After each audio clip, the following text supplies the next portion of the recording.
আমার মনে হতো যে ওখানে কি হচ্ছে, ওটা কি আমি নিজের চোখে দেখতাম, বুঝতামও। মানে আপনার সামনেই ঘটনাগুলো ঘটতো? ঘটতো, আমি দেখতাম দূর থেকে, মানে বোঝার চেষ্টা করতাম যে এটা কি হচ্ছে। এমনকি রুমের মধ্যে ঢুকলেও দেখতাম ওরকম অবস্থায়, কিংবা ওরকমই থাকতো। তো আমি তখন আমার নানুরে জিজ্ঞেস করতাম, কিংবা আমার খালাদের জিজ্ঞেস করতাম এটা কেন হয়। ওনারা কিছু বলতো না? না, ওনারা কিছু বলতো না, বলতো তোমার মার সাথে ওরা সম্পর্ক আছে। তাহলে মার সাথে যদি সম্পর্ক থাকবে তাহলে বোনের স্বামী হয় কিভাবে, এরকম আমার মাথার মধ্যে সবসময় এটাই করতো। আর আমার চিন্তা ছিল যে ওইটা ওখানে কি হচ্ছে। এই জন্য আমি আস্তে আস্তে বড় হলাম, তখন ক্লাস 6-এ যখন পড়ি তখন একটা ছেলের সাথে আমার সম্পর্ক হয়। আকাশ, এরকম আমার মা আর ভাইয়া এগুলা করে, তুমি আমার সাথে করবা? তখন ও বললো যে তুমি অনেক ছোট, আর আমাদের মধ্যে এরকম কেন হবে, যা হবে বিয়ের পর হবে। যেই খবর ওরা, আমি বলছি যে চলো আমরা একটা কিছু করবো, ওইখানে কি হয় তুমি আমার একটু বুঝাও। যখনই বলতাম একটু বুঝাও, ও এড়াই যেত, কেমন জানি করতো না। ও আবার অনেক খারাপ ছিল ছেলেটা, যেরকম অনেক ধরনের নেশা করতো, এর জিনিস চিন্তাই করতো, ও করতো। তারপরও ওরাকে আমি অনেক ভালোবাসতাম। ওই বিষয়টা আমার মাথার মধ্যে সবসময় থাকতো যে ওইটা কি, ওইটা আমার জানতে হবে, ওইটা কি।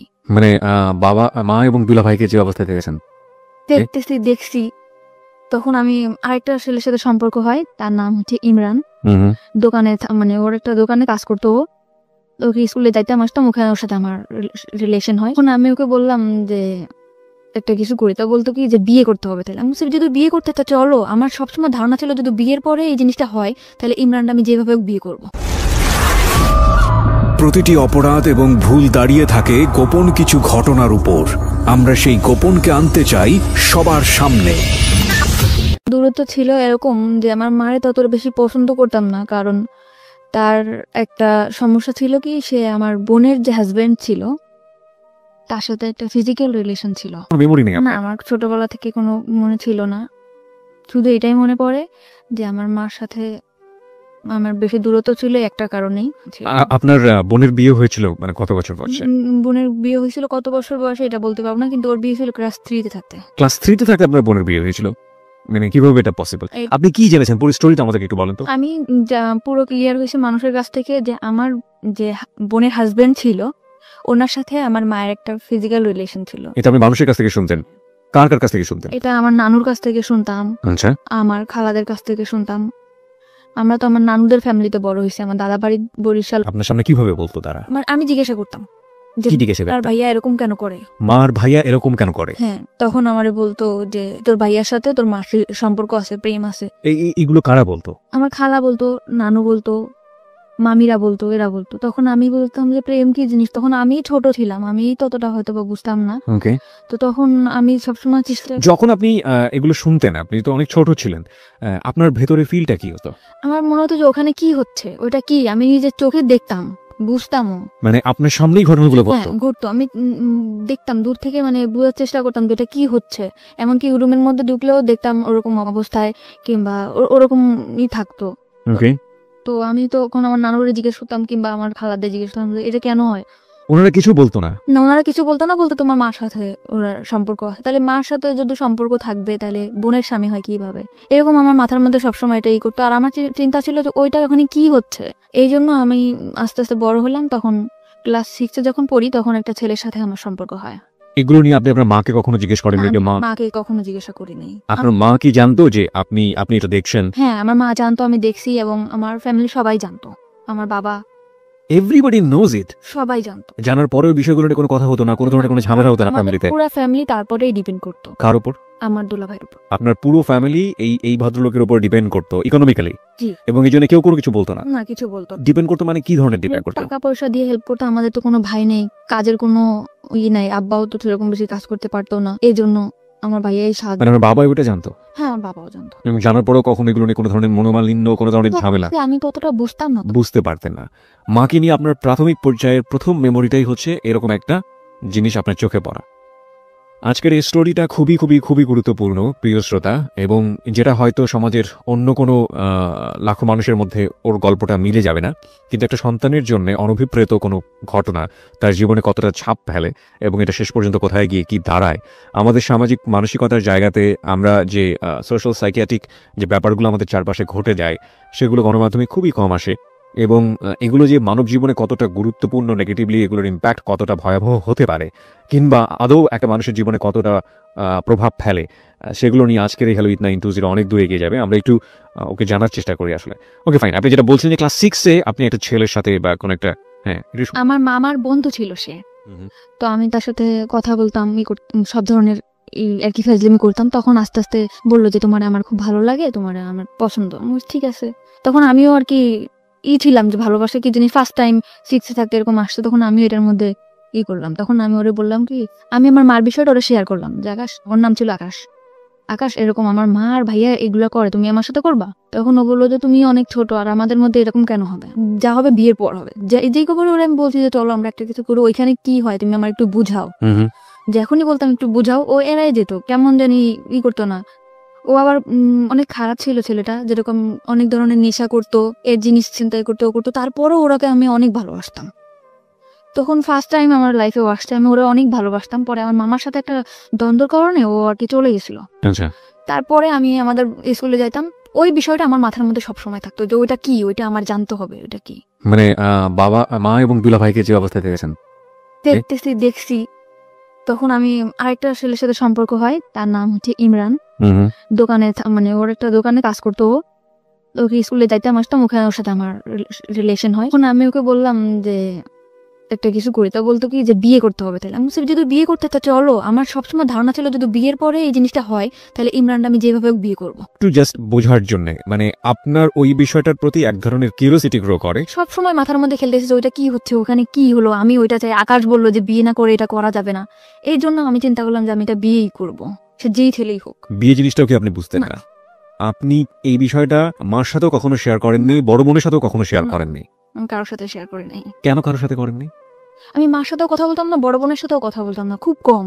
বড় বোনের সঙ্গে কেন কথা বলতেন? সবকিছু জানতো তো, জানার পরেও সেই বিষয়গুলোর না আপনি বুঝতেন ব্যাপারটা খারাপ? হ্যাঁ অবশ্যই, কারণ যেখানে ঘরের আড়ালে হইতেছে, একটা কোণে হচ্ছে, অন্ধকারে হচ্ছে, তখন কেন এটা হবে না? আমার নানুদেরকে জিজ্ঞেস করলে বলতো যে এরকম এরকম ভালো না, উল্টা পাল্টা কথা বলতো। তো এগুলো নিয়ে আপনার মার সঙ্গে নানুদের সঙ্গে কোনো ঝামেলা? কথায় খালার সাথে সবসময় প্রশ্ন করতাম, কিন্তু মার সাথে তত বেশি আমার মনে পড়ে না। হয়তো বা করছি কি করি নাই, কিন্তু আমার মনে পড়ে না যে মাকে কখনো প্রশ্ন করছি যে মা তুমি এটা কেন করছো। Curiosity, the ultimate thing is curiosity. এবং এই কৌতূহলের কারণে আপনি একটা ছেলেকে প্রপোজ করলেন যে বিয়ে করবেন বা এরকম কিছু একটা, কারণ ও বলছিল যেগুলো বিয়ের পরে হয়, আপনার কিউরিওসিটির জায়গা থেকে। আমাকে বলছিল এটা বিয়ের পরে হবে, তা আমি বলছি ঠিক আছে তাহলে আমি বিয়ে করতে চাই। ও ঘুরাইতে ঘুরাইতে 7 মাস কেটে গেল। 7 মাস পরে ওরা আমি খুব জোর করলাম যে আমাকে এখন বিয়ে করতেই হবে। তখন আমি বাসা থেকে পালাই গেলাম। পালাই ওর একটা ফ্রেন্ডের বাসা গেলাম।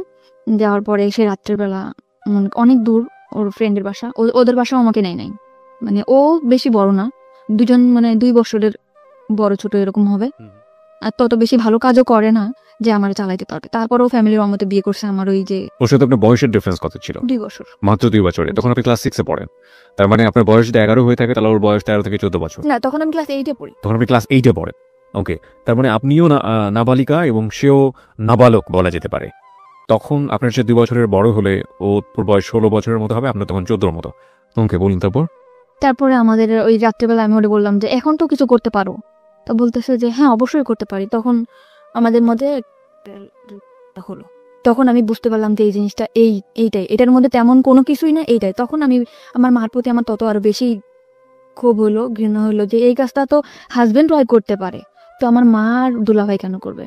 এরপরে ওর বাড়িতে নিয়ে গেল 3-4 দিন পর, ওর ফ্যামিলি থেকে মানতে চায় না, তারপরও মেনে নিল। মানে আপনি বিয়ে করার পর আপনার ফ্যামিলিতে জানালেন যে? হ্যাঁ, আমার ফ্যামিলি থেকে তো অনেক ঝামেলা করতেছে। ওই যে আমার সে মামা আসে তো মনে করেন ওরে মারটা দিতে যেতেছে, এ করতেছে ও করতেছে, ওর নামে কেস করবে। বিয়েটা আপনারা কোথায় করলেন, কিভাবে করলেন? বিয়েটা করছি কাজী অফিসে। আমার নিবন্ধনের কাগজও চাইছিল, ওর একটা বড় ভাইরা দিয়া আর কি 18 বছর করে নিছিল। তখন একটা কাজীরে দিয়ে আমার বিয়েটা করাইছিল। তারপর বাড়িতে আসলাম, পরে আমার মা বললো ঠিক আছে মাইনে নেবো, তো তুমি বাসায় আসো। আমি বললাম ঠিক আছে বাসায় আসতে বেড়াইতেছি। তখন আমার মা ওরে খুব মার দিল। মার দেওয়ার পর আমি রাত্রে আবার চলে গেলাম।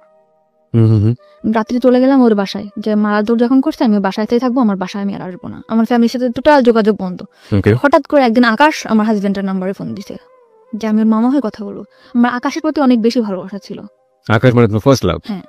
তখন আমার মা বাবা বললো যে তুই যদি আকাশের সাথে বিয়ে করতিস তাও মানে নিতাম, তো তুই ফিরায় আমরা একদম, তোর তো ছোটবেলা থেকেই স্বপ্ন ছিল, মানে আমার ইচ্ছা ছিল যে আমার একটা ফ্যামিলি হবে, সুন্দর শ্বশুর বাড়ি। আমি সবসময় গল্প করতাম যে আমার এরকম শ্বশুর বাড়ি হবে ওরকম। তখন বললো যে আকাশের সাথে বিয়ে কর, বিয়ে করার পরে তো আমরা মেনে নিব।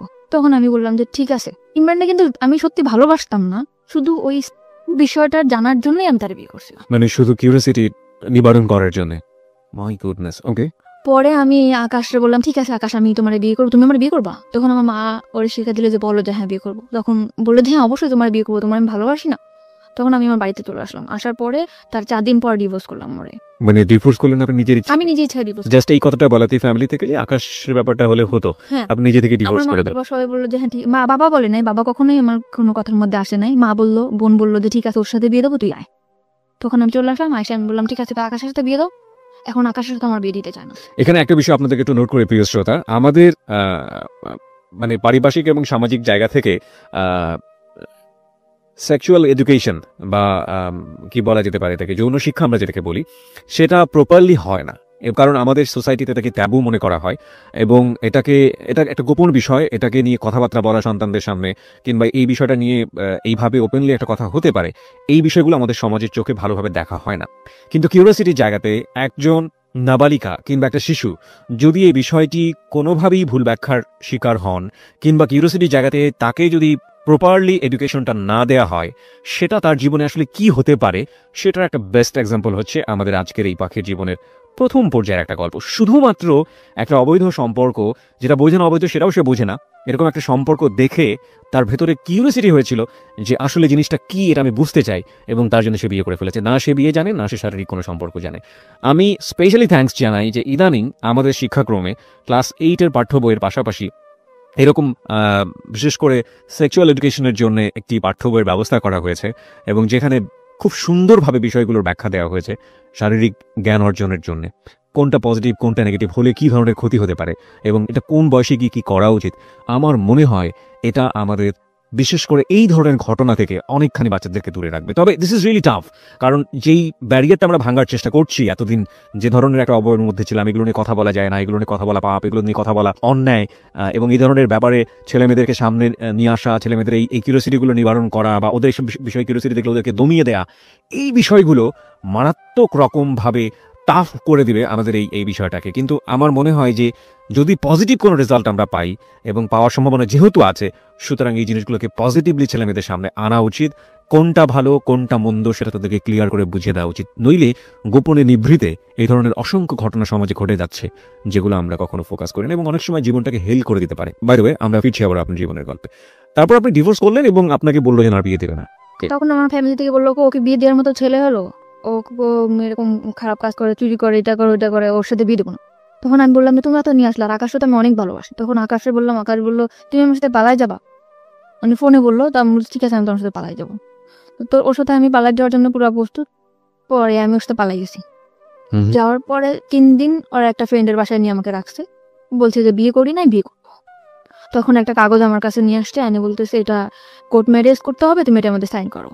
তখন আমি ওটার মধ্যে সাইন করছি। হাজব্যান্ড ওয়াইফ যেভাবে থাকে ওইভাবে থাকার জন্য পুরো প্রিপারেশন নিছি, বাসা নিছি, এরকম থাকবো। তখন ওর আরেকটা মামা ছিল, মানে আমার মামারই বন্ধু এরা, তার নাম ছিল সুমন। তখন এসে বললো তুমি যে এরকম বাসা টাসা নিছো, ওর সাথে কি তোমার বিয়ে হয়েছে? আমি বলছি হ্যাঁ। কয়েক ওইটা বিয়ের কাগজ না, এটা তোমার সাথে 1 বছরের কন্ট্রাক্ট ম্যারেজ করবে বলে বিয়ে করছে। মানে 1 বছরের কন্ট্যাক্ট ম্যারেজ করেছে? ওকে। আমি তখন ওইটাও বুঝি না যে কন্ট্যাক্ট ম্যারেজ আসলে কি। আমি বলছি আমার কাগজটা দেখেন, আমি পড়তে পারবো। তখন আমার ও কাগজটা আকাশও দেখায় না, আকাশ নিখোঁজ। যে এখন ওর সুমন মামার বললোই কথা, তখন আকাশ নিখোঁজ। কিন্তু আকাশের প্ল্যান ছিল ওইটাই যে মামা, আমার আগে যে মামা ছিল তার সাথে তার দ্বন্দ্ব ছিল, এই জন্য সে আমার বিয়ে করবে কিংবা একটা ইসের মধ্যে রাখবে, কিন্তু সেও আমারে ভালোবাসতো না। কিন্তু আমি ভাবতাম যে একটা সংসার হবে, আকাশ আমার ভালোবাসা, আকাশের সাথে আমি ভালোভাবে থাকতে পারবো। সেভাবে হলো না। তো তখন আমার সুমন মামা ফোন দিল মা বাবারে, মা বাবা বললো যে ঠিক আছে ওরে নিয়ে আসো। জিনেদা ছিলাম আমরা, ইয়ান থেকে খুলনা নিয়ে আসলো। খুলনা নিয়ে যাওয়ার পরে আমার মা বললো যে ঠিক আছে যা হয় হয়েছে, এরকম ভাবে থাকো। এরকম করে পরে আমার ঢাকাতে চলে আসলাম। আমার বোন আর দুলাভাইও ঢাকাতে থাকতো, তখন চাকরি হয়েছিল আমার বোনের। তো থাকতো মিরপুরে, আমি ওর বাসায় থাকতাম, টুকটাক বাসার কাজ টাজ করতাম, থাকতাম এভাবে। তার 2 বছর পরে তখন আমার লেখাপড়া একদম বন্ধ। মানে কোন ক্লাসে থাকা অবস্থায়? 8 ক্লাস 8-এ থাকা অবস্থায় আপনার লেখাপড়া বন্ধ, এইসব ঘটনা ঘটার পরে পরপর 2টো বিয়ে। ওকে। পরে আমাকে করলো 2 বছর পরে আমার ফ্যামিলি থেকে একটা ছেলে দেখলো। আচ্ছা। ফ্যামিলি থেকে ছেলে দেখার পরে আমি 2 বছর মধ্যে ঢাকাতেও থাকতাম, খুলনাতেও থাকতাম। পরে আমাকে আনলো বাড়িতে, দেখালো, ছেলে একবার দেখেই পছন্দ করলো, 1 সপ্তাহের মধ্যে বিয়ে। ওকে প্রিয় শ্রোতা, আমরা এই জায়গাটায় ছোট একটা বিরতি নিতে চাই। আপনারা সবাই শুনছেন close up presence hello 8920 ABC radio FM 89.2 এ। আমি আরজি কিবরিয়া রয়েছে আপনার সঙ্গে, এবং আজকে পাখি তার জীবনের গল্প বলার জন্য আমাদের স্টুডিওতে। পাখিকে দেখার জন্য, কিছু বলার জন্য, ওর সাথে যোগাযোগ করার জন্য আপনারা আমাদের ফেসবুকে কানেক্টেড হতে পারেন। আমাদের ফেসবুকের ঠিকানা হচ্ছে www.facebook.com/abcradiofm89.2। এছাড়াও আপনি চলে আসতে পারেন আমার ফেসবুক পেজে। আমার ফেসবুকের ঠিকানা হচ্ছে facebook.com/kibria.rj, KEBRIA, স্পেলিংটা হচ্ছে KEBRIA.RJ। এবং পেজটিতে যাওয়ার পর আপনি লাইক দেওয়ার সঙ্গে সঙ্গে আমাদের হ্যালো 8920 মেম্বার হয়ে যাবেন। ফিরে আসছি ঠিক 3 মিনিট পর। Close Up presents Hello 8920. Close Up. The closer, the better. FM 89.2. Close Up presents Hello 8920. Close Up. The closer, the better. 3 minute পর প্রিয় শ্রোতা, আরো একবার ওয়েলকাম করছি ক্লোজ আপ প্রেজেন্স হ্যালো 8920 তে। আমি আরজি কিবরিয়া রয়েছে আপনার সঙ্গে, এবং আপনারা সবাই শুনছেন এবিসি রেডিও এফএম 89.2। আজকে জীবনের গল্প বলার জন্য এখানে রয়েছে পাখি। 19 বছর বয়স তার, এবং তার যে জীবনের গল্প সেটা আসলে খুবই খুবই খুবই মর্মান্তিক। আমরা ফিরবো তার কাছে যেখানে আমরা ছিলাম। পাখি, আপনি বলছিলেন যে আপনার 1 সপ্তাহের মধ্যে বিয়ে হয়ে যাবে, এরকম একটা পরিস্থিতি তৈরি হয়েছে আপনার ফ্যামিলিতে। আর এই আমাদের গেস্টকে দেখার জন্য আপনারা ফেসবুকে আসতে পারেন। আমাদের ফেসবুকের ঠিকানা www.facebook.com/abcradiofm89.2। এছাড়াও আপনি চলে আসতে পারেন আমার ফেসবুক পেজে। আমার ফেসবুকের ঠিকানা হচ্ছে facebook.com/kibria.rj, KEBRIA, স্পেলিংটা হচ্ছে KEBRIA.RJ। ওকে, বলুন তারপর। তারপর 1 সপ্তাহের মধ্যে বিয়ে ঠিক হলো। ছেলে দেখার পর বললো ঠিক আছে, আমার পছন্দ হয়েছে, আমি ওকে বিয়ে করতে চাই। ওকে, ছেলে কি করে? ছেলে বাড়িতে কৃষিকাজ করে। তা আমিও বললাম যে ঠিক আছে, ফ্যামিলি থেকে যখন দিতেছে আমি বিয়ে করব। বাবা বাড়ি ঘর সব দেখে আসলো, বিয়ের দিনও পড়লো, হয়েও গেছে। তার বাড়িতে গেছে, মানে হয়েছে কি, তার বাড়িতে গেছে, তার চাচার যে ঘরটা আছে সেই ঘরটা দেখাইছে, তার চাচার বাড়িটা দেখাইছে। মানে যখন ঘর বাড়ি দেখাবে তখন সেই চাচার বাড়িটা দেখিয়েছে? আচ্ছা। তার যে মূল বাসা সেটা সে দেখাই নাই। আচ্ছা। তা আমার ফ্যামিলিও বুঝতে পারে নাই। বিয়ের পরে আমাকে উঠাইছে একটা ভাঙার ঘরের ভিতরে। ঘরটা একদম হেলে পড়ে যাবে, উপরে টালি, নিচে আছে বেড়া আছে। আমি আমার হাজবেন্ডকে জিজ্ঞেস করলাম যে আপনাদের এই এটা কেন? তখন বললো কি, চাচার বাড়ি আর আমার বাড়ি কি এক না? তখন আমি বললাম চাচার বাড়ি আর তোমার বাড়ি এক তো, সেটা তো কথা না। আমার তো ঘর, যেটা আমার যে ঘরটা আমি থাকবো, সেই ঘরটা যদি ভালো না হয় আমি কেমনে থাকবো? এই ঘরটা তো এখনই আমার শরীরে পড়ে যাবে। আমি বললো পড়বে না, সব ঠিক হয়ে যাবে, আমার জায়গা জমি আছে, বিক্রি করবো।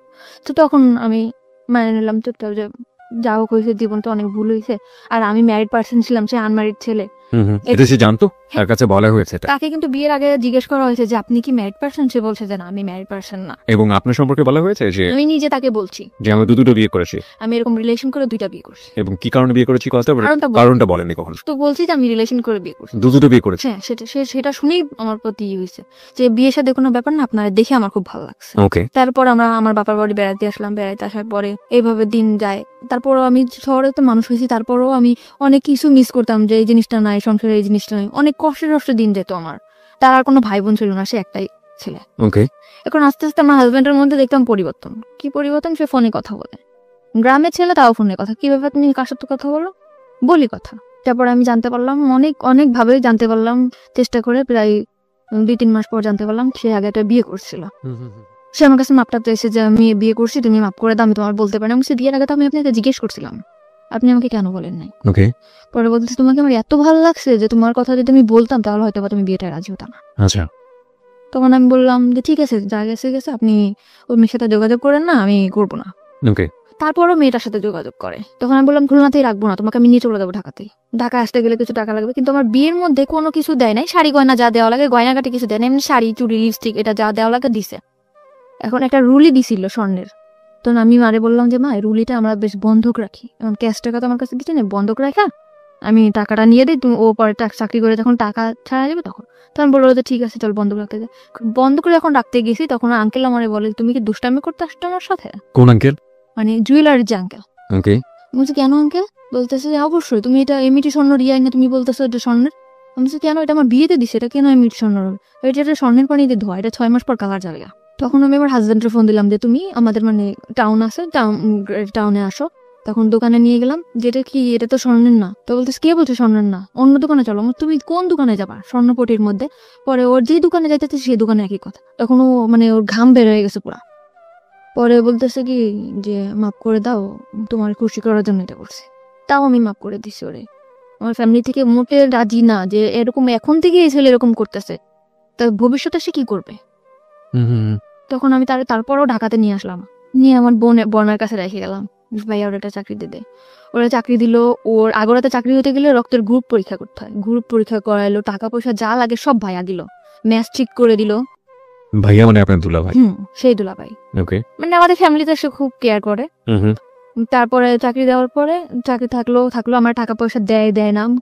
ভাইয়া শুধু একই কমপ্লেন যে ও নাকি ফোনে কথা বলে। আমি বলছি ফোনে তো আমার সাথেও কথা বলে। তারপরে আমার ভাইয়া বললো যে ঠিক আছে তুই ওর ঢাকাতে চলে। তখন আপনি কোথায় ছিলেন? আমি আমার মার বাড়িতে ছিলাম। খুলনাতে ছিলেন? জি। তখন আমি ঢাকাতে চলে আসলাম, ভাইয়ার বাসায় থাকতাম। ও ছুটি সেটা পাইলে আসতো, ভাইয়ার বাসায় থাকতাম করতাম। তারপরে আমি বললাম যে ঠিক আছে, ভাইয়ার বাসা তো মানে গেস্ট যে রুমটা, ড্রয়িং রুমটা যেটারে বলে, ওইটা তো ভাইয়াদের ছুপা নাই, ওটা তো খালি আসতো। ওখানে আমরা একটা পর্দাটা নাই, ওখানেই আমরা সংসার করা শুরু করি। বললো ঠিক আছে। আমাদের মানে ওর রুম নেওয়ার মতো এত বেশি টাকা বেতন পাইতো না, মাত্র 7,000 টাকা বেতন পাইতো। তখন ভাইয়া বললো ঠিক আছে, এই কয় টাকা বেতন পাই তো আর বাইরে থাকা সম্ভব না, তো তোরা আমাদের এখানেই থাক, খাওয়া থাকা পাবো 3,000 টাকা দিবি তোরা দুজনে। তো শুধু খাওয়া থাকা, এছাড়া আমি যে তার ওয়াইফ, একটা কোনো কসমেটিক বা কোনো ড্রেস এগুলা কিছুই দেয় না। তখন আমার বোন বলে যে আমার বোনটা ভালোভাবেই মানুষ হয়েছে, তো তুমি এরকম ওর কিছু দেও না কেন? বলে এটা আমাদের ফ্যামিলি ব্যাপার। তা আমি বললাম ব্যাপার ঠিক আছে, তুই কিছু বলিস না। ভাইয়া তখন আমার ড্রেস যা লাগে দেয়। 7,000 টাকাতে স্যালারি পাইতো, 3,000 টাকা বোনটা দেওয়ার পরে যে কটা টাকা তো বাড়ি পাঠাই দিত। মানে ও বাড়িটা অনেক দেনা ছিল। আচ্ছা আচ্ছা। আমি বলতাম যে কবে শেষ হবে, আর আমাদের ঢাকায় আসতে আমরা কি আজীবন ঢাকাতে থাকবো? তোমার বাড়িতে একটা ঘর নাই, ঘর এরকম টুকটাক আর কি ঝগড়া হতো প্রায়। হাজবেন্ড ওয়াইফ যেটা ভালোবাসে এটা কখনো আমি পাইতাম না। আচ্ছা। সবসময় মানে চিন্তা করতে কি এত চিন্তা করো তুমি চিন্তা করে তো কোনো কিছু বের করতেই পারো না। তখন আমার দুলাভাইরে বললাম ভাইয়া আমার একটা চাকরির ব্যবস্থা করে দাও। তো বললো যে এই তো তুই পাশ করিস না, এই যে পরীক্ষা দিয়ে পর চলে আসছিস, কি চাকরি দিব? তো ভাইয়ারা সবসময় বলতাম যে একটা চাকরি দিয়ে দাও, একটা চাকরি দিয়ে দাও। তখন ও যে কোম্পানিতে চাকরি করে, ফরেনার কোম্পানিতে, ওর একটা ম্যাডাম ছিল। তো ওই ম্যাডামটা বাচ্চা কাচ্চা হইতো না, তার হাজবেন্ডও বাইরে থাকতো, সেখানে একা থাকতো। তা আমারে তার কাছে রেখে আসছিল, মাসে 5,000 টাকা স্যালারি দিবে, অল টাইম তার সাথে থাকতে হবে। ওকে। তো এরকম আমি থাকতাম। তখন আমার হাজবেন্ড সে ডাইরেক্টলি বলতেছে বাসায় কাজে দিছে নেই করছেন, কিন্তু আমি বাসায় কাজ করতাম না, শুধু তার সাথে থাকতাম। সাথে থেকে আপনার কাজটা কি ছিল? তার যেরকম ল্যাপটপটা ক্যারি করা, হ্যাঁ এটা আমি নিতাম, কিংবা হাতে কোনো পার্স আছে এটা আমি নিয়ে ওনার সাথে সাথে থাকতাম, কারণ ওনার একা একা থাকতে পারতো না। উনি যেখানে যেত আমাকে নিয়ে যেত, আমাকে বেশ বলতো যে আমার বোন। ওনারা ইংরেজিতে কি বলতো আমি জানি না, আমার খুব সুন্দর সুন্দর ড্রেস কিনে দিত, এই যে ওনার সাথে যেটা পরে আমি বেরোতে পারতাম, এরকম করে ওনার মতো করে উনি রাখতো। তখন আমার হাজবেন্ডের আমার ভাইয়ের সাথে অনেক অশান্তি করলো। তখন আমার ভাইয়া বললো ঠিক আছে তোমার চাকরি করতে হবে না, তুমি চলে যাও। তখন আমি বললাম যে ঠিক আছে আমি চাকরি করবো না। তখন আমি বলতাম যে আমার কোনো কাজও করতে দিলা না, তোমার হেল্প করবো তাও তুমি করতে দিলা না। আমি তাই কিন্তু হেল্প করতাম। আমি যে 5,000 টাকা পাইতাম তার থেকে 2,000 টাকা করে আমি দিতাম, আর 3,000 টাকা আমি রাখতাম। আচ্ছা। তখন আমার হাজবেন্ড বলতো যে কি এমন কাজ করতাম, মানুষের বাসায় কাজ করতাম, এরকম করে বলতো। তো আমি বলতাম এসব কথা বলবো না, আমি কি কাজ করতে তুমি জানতাম না। কিন্তু ওই যে ফরেনার ছিল উনি বলতো তুমি আমার সাথে 1 বছর যদি থাকো তোমার লাইফটা পুরো আমি ওকে করে দিয়ে যাবো। তখন চলে আসছি যখন বাসায়, রান্না বান্না করে খাই দেয় এরকম করে। আমার হাজবেন্ড করে কি ওই মেয়ের সাথে যোগাযোগ করে আগের ওয়াইফের সাথে। তখন আমি বললাম যে তুমি এরকম কেন তার সাথে কথা বলো? বলে যে তার সাথে কথা বলি কে বলছে? এরকম বহুবার আমি হাতে নাতে ধরছি, তারপরে সে স্বীকারই করে না।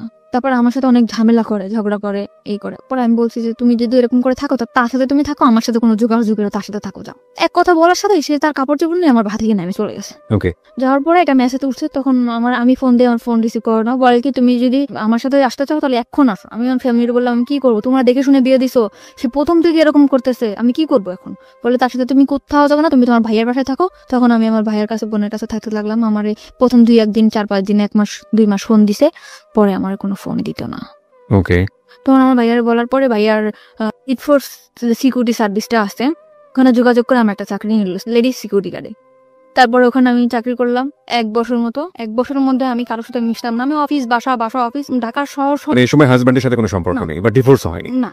ঢাকা শহর সম্বন্ধে আমার কোনো ধারণাই নেই। বোরকা পরতাম, বেশ বাসা থেকে যেরকম বড় বড় জামা পরতাম, গ্রামে থেকে যেরকম আসতাম ওরকমই ছিলাম। 1 বছর পরে আমার ওই যেখানে চাকরি করতাম ওইখানে একটা ল্যান্ড ওনার ছিল।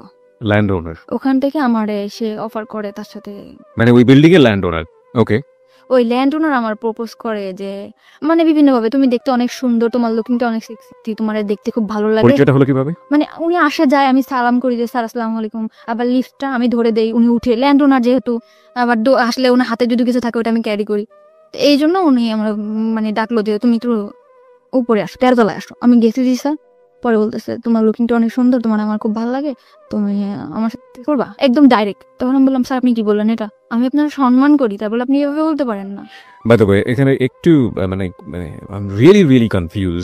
যেহেতু আপনি মোটামুটি একটা আইন শৃঙ্খলা রক্ষাকারী এরকম একটা বেসরকারি প্রতিষ্ঠানেই কাজ করতেন, সেখানে ওনার তো একটু ভয়ে ডর কিছু করা উচিত ছিল। মানে উনি ডিরেক্ট এইভাবে ডেকে নিবেন, আপনার অ্যাটিটিউডের মধ্যে কোনো কিছু কি ছিল এরকম যে কারণে ও আমি সবসময় অনেক রুট ছিলাম, আমার সাথে কেউ কথা বলতেও সাহস পেত না। আমরা যে কটা মেয়ে ছিলাম আমাদের সাথে কোনো ছেলেরাও কথা বলতো না, আমাদের যে ছেলে গার্ডগুলো ছিল সেও কথা বলতো না।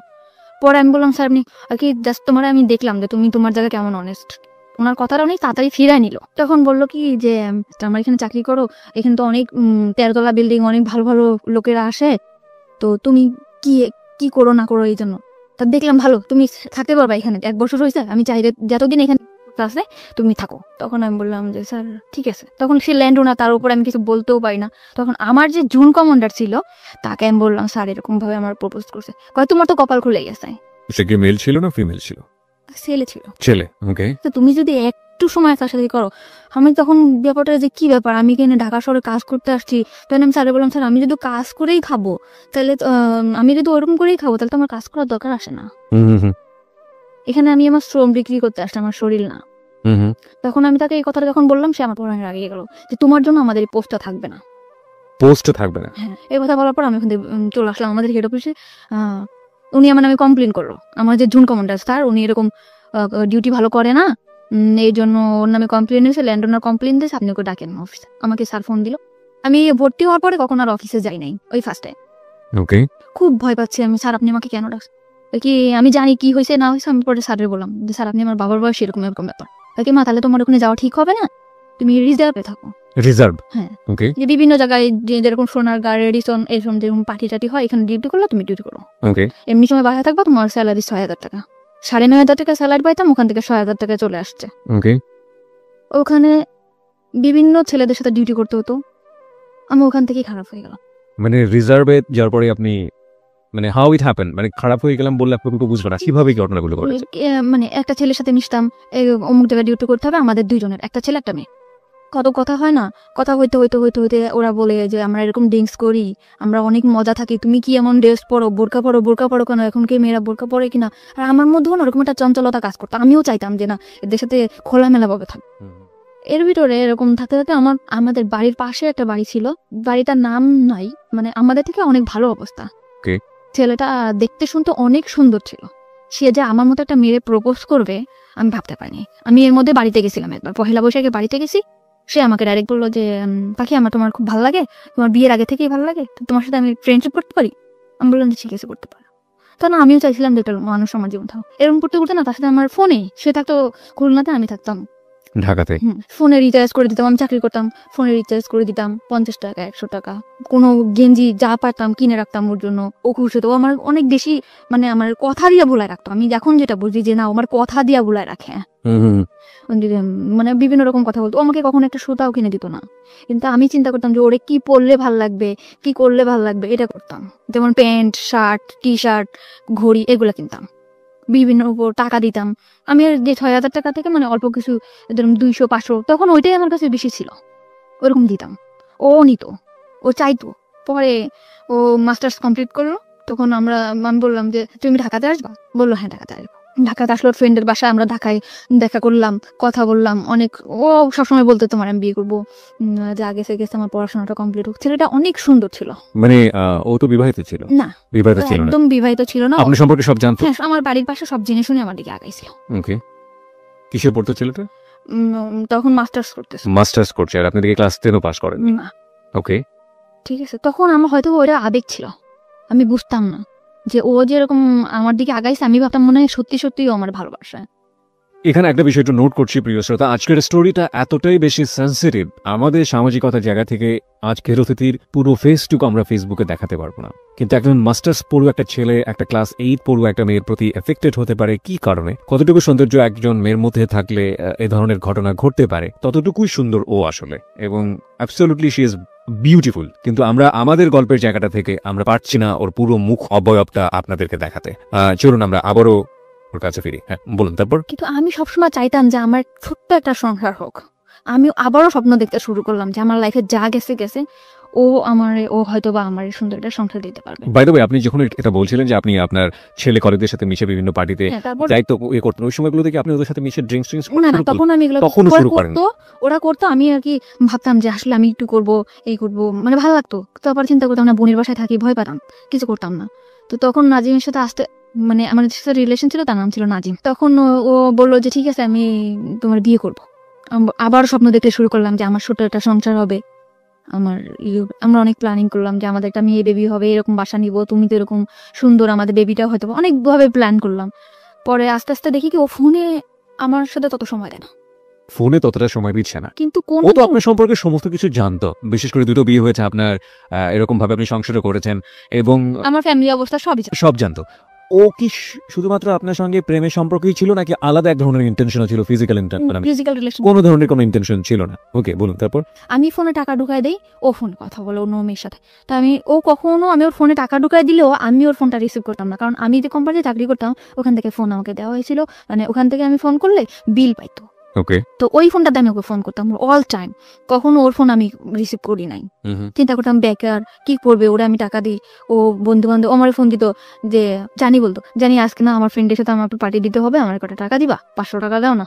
ওকে, তখন আমি এভাবে সবসময় টাকা পয়সা দিতে থাকতাম। পরে একটা সময় বললাম, আমার ফ্যামিলি থেকেও জানাজানি হয়ে গেল ব্যাপারটা, যে তুই আবারও একটা ছেলের দিকে এরকম করে পড়তেছিস, তোর হাজবেন্ড আছে এরকম আছে। তখন আমি আমার ফ্যামিলির বকাবকি শুরু করলাম, কি হাজবেন্ড, তোমরা কি দেখে দিছে এই করছো। তখন না নাজিম আস্তে আস্তে দূরে সরে যেতেছে, আমার বলতেছে ডাইরেক্ট বলতে, তুমি আমার ফোন করবা না, কখনো ফোন দিবা না, কোনো কারণ ছাড়াই। তুমি আমার সবসময় ফোর্স করো, কার সাথে কথা বলি, কি করি না করি, তুমি আমার। তখন আপনার হাজবেন্ডের সঙ্গে একেবারেই আপনার যোগাযোগ একদম যোগাযোগ। বাই দ্য ওয়ে, আপনার হাজবেন্ডের নাম যেন কি ছিল? রিপন। রিপনের সঙ্গে আপনার যোগাযোগ পুরোপুরি অফ।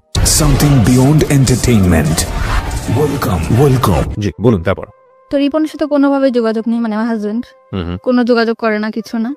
তখন আমি নাজিমকে বললাম বিয়ে করবে না, তখন বললে যে ভালোবাসলে যে বিয়ে করতে হবে এমন কোনো কথা আছে? তোমারটা আর আমারটা কি একসাথে ম্যাচ করে? এতদিন পরে সেটা বললো যে ভালোবাসলে কি বিয়ে করতে হবে, কিন্তু তোমার আমার অনেক ভালো লাগে, তোমার অনেক ভালোবাসি, কিন্তু তোমার আমার বিয়ে করা সম্ভব না। তো ওরে আমি অনেক বেশি ভালোবেসে ফেলছিলাম, মানে আমি যাকেই ভালোবাসি অনেক বেশি ভালোবাসে ফেলি, কিন্তু সবাই আমার সাথে মানে বুঝতেই পারি না যে এরা আমার সাথে এরকম প্রতারণা করতেছে। তখন নাজিম ফোন দেই, ফোন ধরে না। তখন এই যে আমার যে ফ্রেন্ডরা ছিল ওদের সাথে আমি মিশলাম। ওকে, মানে কলিগ যারা কলিগ ছিল এদের সাথে আমি মিশলাম, মিষ্টি বললো যে ড্রিঙ্কস কর, ভালো লাগবে। পরে আমি এক পর্যায়ে ড্রিঙ্কস করলাম, ড্রিঙ্কস করলে সত্যিই দেখলাম ভালো লাগে। মানে ওই যে নাজিমের বিষয়ে যে কষ্টটা, কিংবা আমার যে পুরা মার দিক দিয়ে কষ্ট, কিংবা হাজবেন্ডের দিক দিয়ে কষ্ট, আমার কোনো কষ্টই নেই, পুরা দমে ড্রিঙ্কস করলাম। এমন ড্রিঙ্কস করতেছি আমার মধ্যে চেঞ্জ দেখে আমার দুলাভাই আমার দিকে হাত বাড়াইলো। যেরকম আমার বোন অফিসে গেছে, আমার দুলাভাই হঠাৎ আমার এসে পিছন দিয়ে ধরে বলে, তোর আমার খুব ভালো লাগে, তোর হাজবেন্ড নিয়ে আমি তোরে ভালোবাসি। তখন আমি আমার বোনকে বললাম, বোন তুই কোথায়? বাসায় আসছে। আর বাসায় আসার পর আমার 17,000 টাকা ছিল, ওর কাছ থেকে টাকাটা নিয়ে আমি বাসা দেখে চলে গেলাম। তো আরেকটা মেয়েরে নিলাম, মেয়েটার নাম ছিল মেঘলা। ওরে নেওয়ার পর ও আর আমি থাকতাম। তো ওখান থেকে আরো সুন্দরভাবে ড্রিঙ্কস করতে পারতাম। বাসায় কখন আসলাম, কখন গেলাম, ড্রিঙ্কস করে চিল্লাইতাম, কানতাম, নাজিম করে ওরে ফোন দিতাম, কোনোই ছিল না। কিন্তু আমি ওখান থেকে ড্রিঙ্কস করা শুরু করলাম। ওই বন্ধু বান্ধব ছিল, মানে শেয়ারে, কিন্তু আমি 200 টাকা দিতাম, ও 200 টাকা দিত, এরকম একটা বোতল কিনে নিয়ে আসতো, বোতল কিনে খেতাম, খাইতে বাসা দিতাম, মাতলামো করতাম। তো এরকম করার পরে এখন রিজার্ভে ছিলাম। তো আমি পরে নতুন একটা পোস্ট লাগবে 1 তারিখে, গেল বছর, যে বছরটা চলে গেল, ওই গেল বছরের এই 1 তারিখে পোস্ট লাগছে। লাগার পর আমার এই যে জুন কমান্ডার ওনার সাথে আমার পরিচয় হলো, যে ঠিক আছে আপনার জন্য আমি ডিউটি করব এরকম একটা খ্রিস্টান প্রতিষ্ঠানে। তখন আমার খ্রিস্টান প্রতিষ্ঠানে দিল, আমি ওখানে ডিউটি করতাম। ডিউটি করার পরে ওখানে ডিউটি করতেছে 2টা মেয়ে, আমি আর একটা মেয়ে, আর ওই বাসাটায় থাকতাম। তা আমার হাজবেন্ড আমার সব দিক দিয়ে যোগাযোগ বন্ধ ছিল, কোনোভাবে আমার সাথে কোনো যোগাযোগ করতো না। তা আমার যে ছাড়টা ছিল উনি আবার আমার খুব হেল্প করতো। হেল্প করতো মানে কিরকম, আমি ঠিক মতো বাসায় যাচ্ছি কিনা, কি করতেছি না করতেছি, এই বিষয়টা সে দেখতো। আচ্ছা তারপর আমি ড্রিঙ্কস করতেছি, এটা অনেকভাবে বাধা দিত যে পাখি আপনি ড্রিঙ্কস করবেন না, আচ্ছা এরকম না করতে। আমি বললাম, আমি আপনার না কেন শুনবো, আমি আপনার না শুনবো না, আমি একজনকে ভালোবাসি। এরকম আমি এত বেশি ভালোবাসতাম, চিল্লা পাল্লা করতাম, ড্রিঙ্কস করতাম, রাস্তাঘাটে চিল্লা পাল্লা করতাম। ওকে তখন আমারে বললো যে একটা মানুষ এত ভালোবাসতে পারে। তখন আমার ওই স্যার নাজিমকে ফোন দিল যে ভাইয়া একটা মেয়ে আপনাকে কতটা ভালোবাসে। তখন ও বললো যে হ্যাঁ মেয়েটা অনেক ভালো, আমিও ওকে ভালোবাসি, কিন্তু ওকে আমার পক্ষে বিয়ে করা সম্ভব না। ওকে নাজিম এটা বললো। ওকে তখন আমার সব কলিগরা ওকে একবার করে ফোন করলো যে ভাইয়া, মানে আপনি সব কলিগের কাছে আপনার উইকনেসটা দেখাতেন, যে মানে আপনার দুর্বলতাটা দেখাতেন। আমি ড্রিঙ্কস করার পরে আমি আর সবসময় ওরকম ওরে ফিল করতাম, আমি আগের মতো ডিউটি করতে পারতাম না, করতে পারতাম না ওরকম। ওকে তারপরে আমার করলো, আমি ওখান থেকে সরে আসলাম আস্তে আস্তে, মানে ফ্রেন্ডদের কাছ থেকে সরে আসলাম, কিন্তু আমি বাসায় ড্রিঙ্কস করতাম। তখন আমার স্যার বললো যে তুমি এভাবে ড্রিঙ্কস করো না পাখি, তুমি আসলে অনেক ভালো মেয়ে, এরকম বিভিন্ন রকম কথা বলতো। কিন্তু ওই পোস্টায় আমি ঠিক মতো আবার ডিউটিটা করতাম। আমার কোনো জায়গা থেকে আমার ডিউটির কারণে কখনো চাকরিটা যেত না। ওকে আমি ঠিক মতো ডিউটি করতাম, ডিউটি আওয়ার্সের পরে আমি উল্টাপাল্টা করতাম, যেরকম ড্রিঙ্কস করতাম, আবার বাইরে ঘুরতে যেতাম, এটা করতাম। তখন আমার স্যার আমার দিকে আগে আসলো।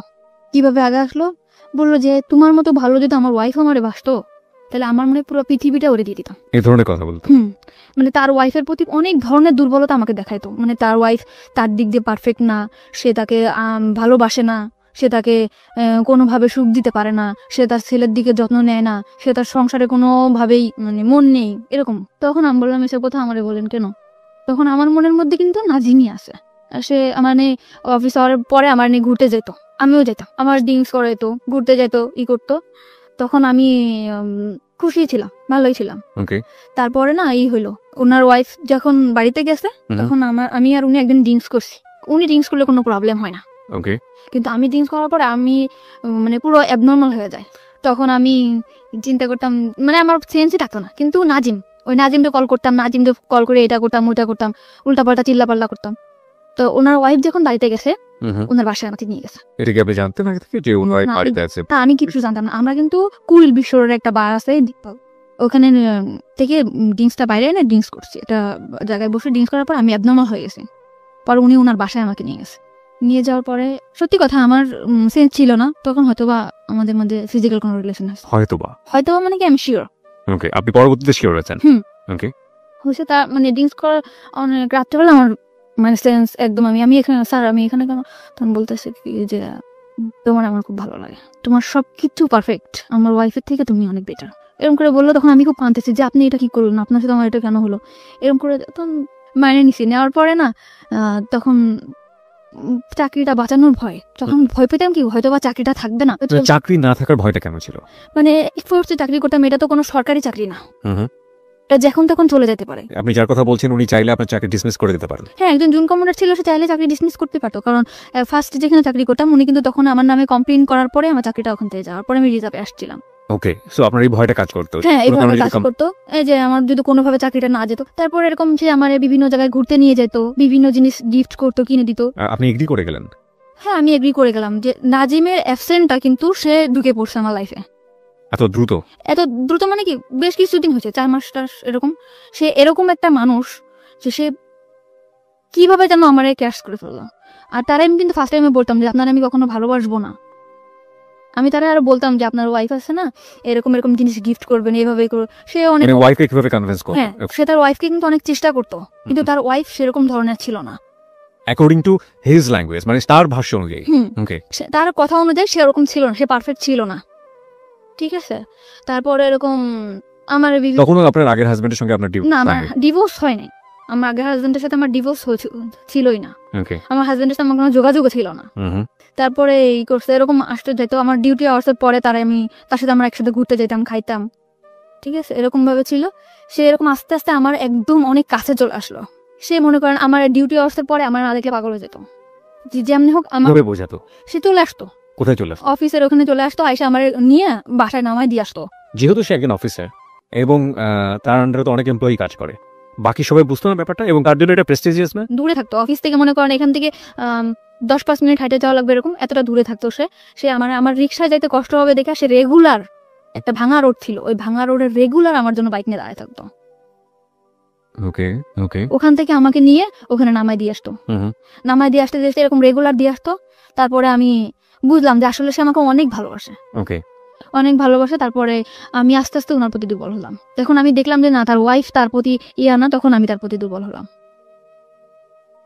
ও দুর্বল করে ফেলছিল আমাকে, এমন মানে ওয়াইফ তার প্রতি ডিভোটেড না, এটা তো তার ল্যাঙ্গুয়েজ ছিল, তার ছিল। আর আমিও বুঝতাম। কিভাবে বুঝতেন? মানে সে যখন ফোনে কথা বলতো, মানে তার ওয়াইফের বলতো একটু পানি দাও তো, তুমি নিয়ে খাও।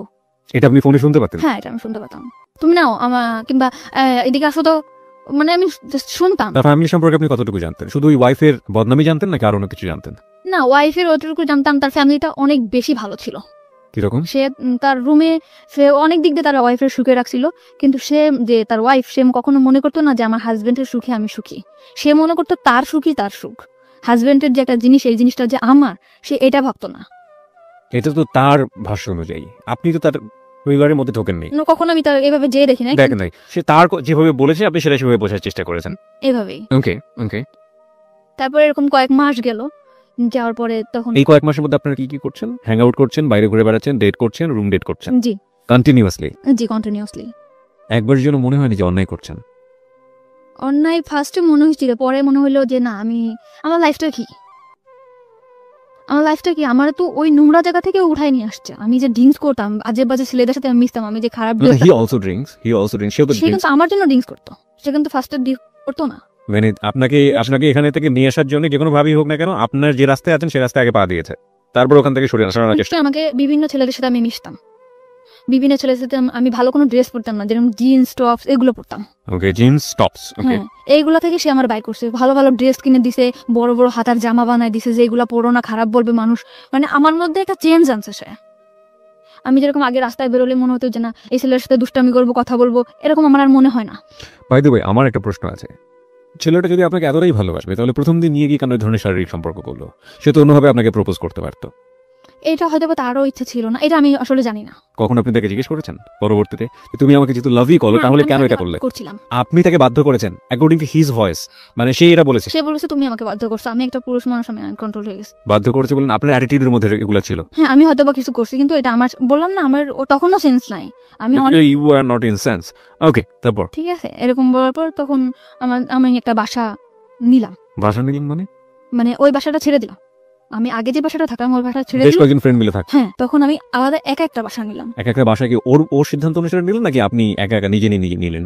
একা বাসাটা কেন প্রয়োজন হলো? ওর জন্য, আমি ওর একটা সময় কাটাবো, আমরা হাজবেন্ড ওয়াইফ থাকবো, বিয়ে করব। বিয়ে করার কথাও আপনাকে বলেছেন? হ্যাঁ, অল টাইম আমারে বলতো যে, আমি বলতো হ্যাঁ বিয়ে করবো, সমস্যা কি, তুমি আমার ওয়াইফ, সব জায়গা বলতো।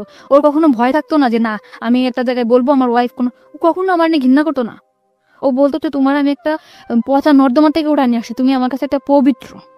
ও আপনার পাস্ট সম্পর্কে জানতো, অতীত সম্পর্কে জানতো, সব, আমার পুরা ফ্যামিলির ডিটেলসও জানতো, মা বাবা ভাই বোন সব জানার পরেও আমার প্রতি অনেক বেশি দুর্বল হয়েছে। তো এরকম করে সবসময় বলতো, অনেক অনেক লাভ করতো। বাসা নিলেন কোথায়? বাসা নিলাম অফিসের পাশেই। অফিসের পাশেই? আপনার কলিগরা জানতো যে এই ধরনের সম্পর্কে আপনি ওদের জড়াতেন? পুরোপুরি সিক্রেট ছিল বিষয়টা? পুরোপুরি সিক্রেট। আমার সবাই জানতো আমার হাজবেন্ড আছে, আমার একটা বেবি আছে, বাচ্চা, মেয়ে বাচ্চা, এটা জানতো। আমিও সবসময় ফেস করতাম যে আমার একটা বেবি আছে, মেয়ে, এরকম করে ফেস করতাম। তো ওরকম বাসায় আসতো যাইতো, সবাই জানতো আমার হাজবেন্ড। তো আমাদের মধ্যে না বিয়ে একটা সময় কাজী অফিসেও নিয়ে গেছে আমাকে। কাজী অফিসে নিয়ে গেল? হ্যাঁ, চলো বিয়ে করবো। গেছি, তখন আমার ডিভোর্স হয় নাই। তখন কাজী অফিস থেকে বললো যে ওনার তো ডিভোর্স হয় নাই, 3 মাস ডিভোর্স হওয়ার 3 মাস পর বিয়ে করতে হবে। Something beyond entertainment. Welcome.